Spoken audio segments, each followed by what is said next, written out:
Hi there, this is Jacob Nash, and in this video, we'll be reviewing the graphs and domain range for trigonometric functions. So I didn't really talk about this that much when in the pre-calculus videos. I realized that. So it is possible that not every curriculum may have included this. So this might be something important for you to look at. And I actually did make a video, I believe, on that. That should be in this calculus playlist. Um, so things get a little bit complicated here. I think the reason why some people might struggle with this is just the fact of getting used to that our coordinates are going to include radians instead of just the usual numbers that we have for all the other ones. So it seems a little bit crazy. But the first thing that we want to know is, oh, sorry, that's not what it's supposed to be. First thing that it would be useful for us to know is our different quadrants. Hopefully you remember what numbers certain quadrants are, but if you draw a letter C like this, that tells you what they are. So this is 1, 2, 3, 4. And if you use the acronym all students take calculus, it can tell you in which quadrants which are positive. In this quadrant, all of them are. And this one sine, and this one tangent, and this one cosine. That's pretty easy.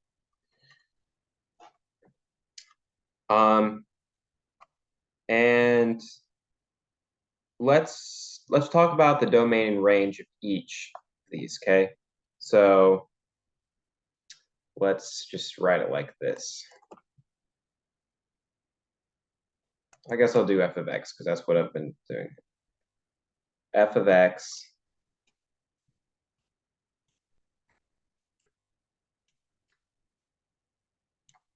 sine x.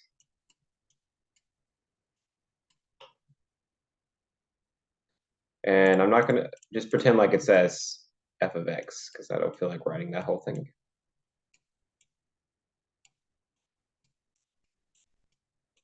And then we'll do down here.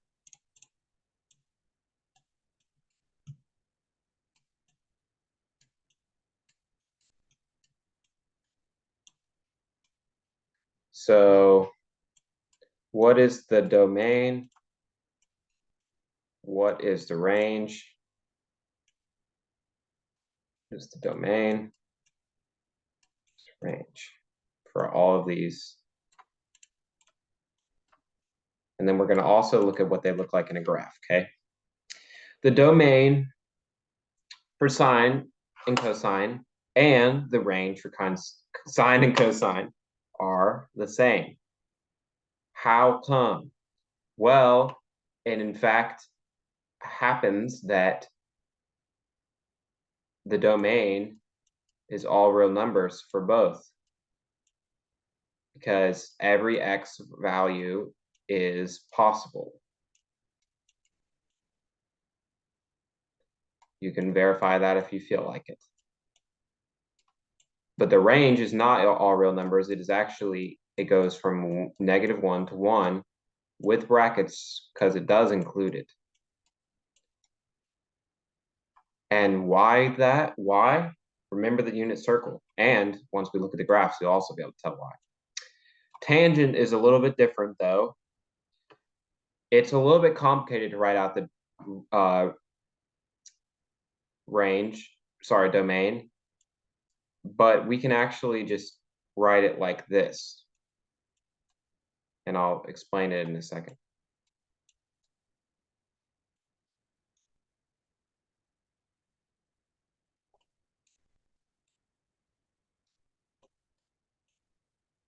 So this is the domain. Well, why isn't the domain all real numbers? Well, if you recall,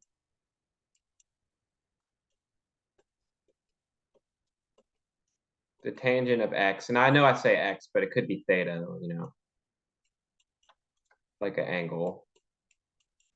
It is the sine over cosine.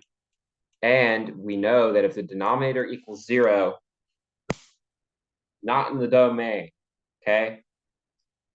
So that definitely could happen. There's lots of situations where the cosine of x or whatever would equal 0. And this tells you how you can know. Pi over 2 plus n times pi. N is what accounts for, if you recall in the unit circle, there are repetitions in the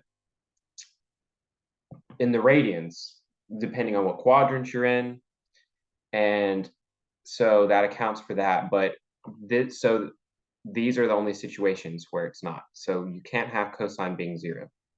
And when we look at a graph, you'll be able to tell more easily the places where tangent would end up being 0. And, or sorry, the y of tangent would end up being 0. The range is all real numbers for tangent, and we'll be able to see this more easily when we graph them. Okay, and this is going to take a second. But like I said, the graphs for the trigonometric graphs are, that's kind of redundant. They are not, we are not going to use the usual coordinate system that we know. We will only really need 1 and -1 for the y. And then for the x values, we will do this. Pi over 2, pi, 3 pi over 2, 2 pi, which is 360 degrees. So each of these goes up 90 degrees because pi radians, sorry, I should say that. Pi radians equals not 90, sorry, 180 degrees. So this is 90, 180, 270, 360. But we have to go backwards as well.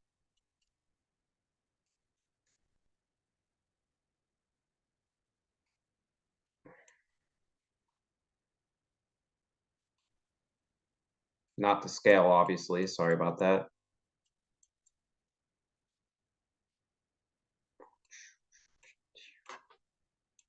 -2 pi. Now, I'm not going to redraw this every time, so I'll just use different colors for each one. Okay, how about red for sine? So what did we say? We said that the domain is all real numbers. So, no, that's not how it is. Instead, because we know the range is actually, remember it goes from here to here, and it does include it. These are always waves, and where the sign of 0 is 0, okay? So we know that it's going to start here. And luckily, all that it does, we go up here for the next one, go right down. We go down, and we go back up. We go down, go back up, go up again. We go down because it's a wave. And now when I draw it in, you should be able to see that, even though it's not going to be very good. So remember, this red one is the sine, okay? And does that show what we said? And well, I'll just do an arrow so you know that it goes on. Yes, domain is all real numbers, and we can see clearly that it stops here, okay? And it stops below as well.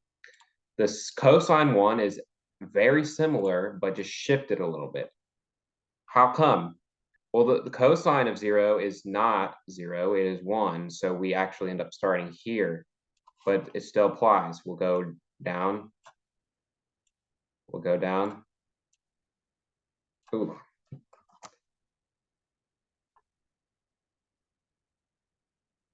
Don't worry, my iPad will be back in business soon. All right, now Draw that in.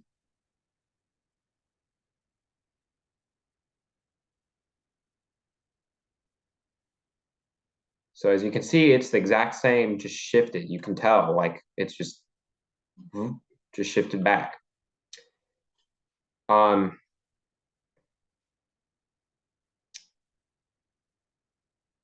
Okay, I was just making sure it's right. Something seems weird a little bit. I think, yeah, that's okay. Now I will erase these because it would be very hard to see the next one, the tangent. They're there. The tangent one is very weird. So remember, our range is all real numbers, okay? All real numbers. So it can go up and down as far as it wants. But let me write down again what the domain was. The domain is every x value except the ones that are like this. A pi over 2 plus n times pi. And what does that really mean? Basically, every 2 coordinates, we have to make an asymptote there. Well, this could take all day. So not there, also not here. So we're left with only 0, pi, and 2 pi. And this is usually only what margin we use, because after that, it really just repeats in the, that gets into a lot more details. But as you know, that when you have angles, if you want to say, or measures of radians or degrees that are,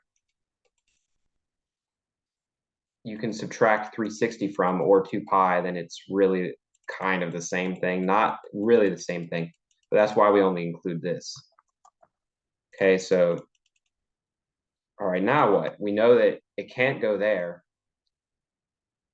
Well, it's actually going to look like kind of like our cubic function, and it will cross through at all these points,